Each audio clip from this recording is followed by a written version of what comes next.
The BNP was active in the streets a couple of years before the 2014 national elections, demanding restoration of the caretaker government system.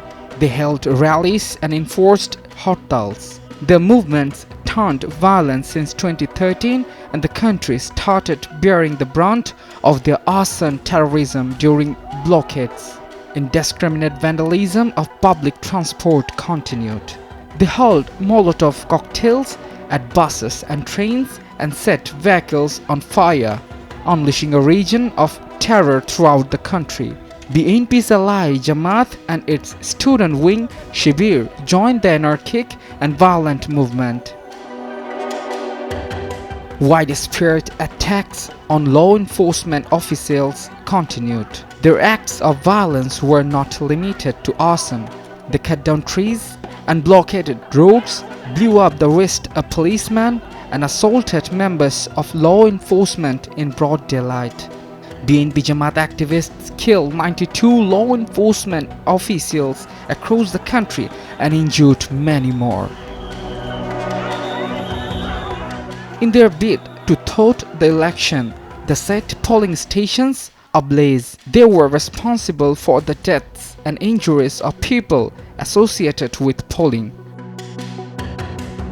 But their violence could not stop elections that finally took place on January 5, 2014 to uphold the democratic and constitutional process. The BNP rejected the election and continued their violent protests. Arson and bloodshed persisted.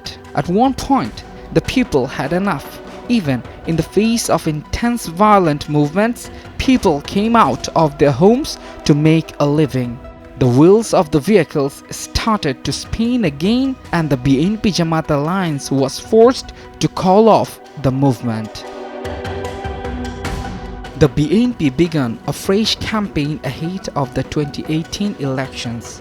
Although it did not budge from its demands for a caretaker administration, the party ran for office under the Awami League. They took part in political dialogues and contested elections by joining the Jatiyo Oikko Front led by Dr. Kamal Hossain. According to analysts, in 2014, the BNP unleashed extreme violence in its bid to thwart the polls. Even though they took part in the 2018 elections, their main objective was to make the elections controversial. The BNP has been in the field for 1.5 years, once again with its caretaker demand as another national election approaches. Although their movement was peaceful in the beginning, their politics have since become aggressive.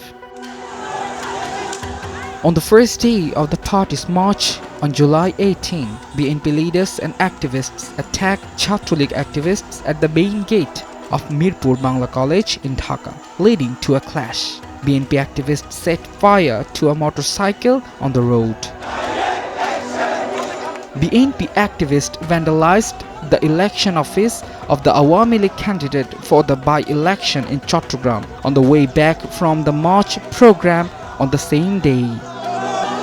Earlier last week, BNP activists vandalized a mural of Bangabandhu.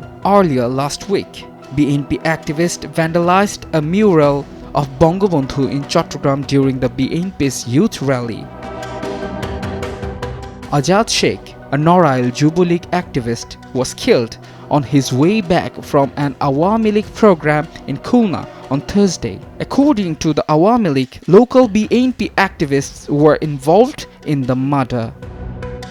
Meanwhile, on July 19, the second day of the BNP's event, a young man named Shajib was murdered in Lakshmipur. The BNP claims that he is a Krishak Dal member, while law enforcement officials indicate that Shajib was not involved in politics. He died from stab wounds sustained during a marriage and money-related transactions. Will the BNP again veer towards violence for seeking the elections like in 2014? This question has been raised by Awami League leaders at various levels. Mahad Islam Dhrubo, Somoy সংবাদ, Dhaka.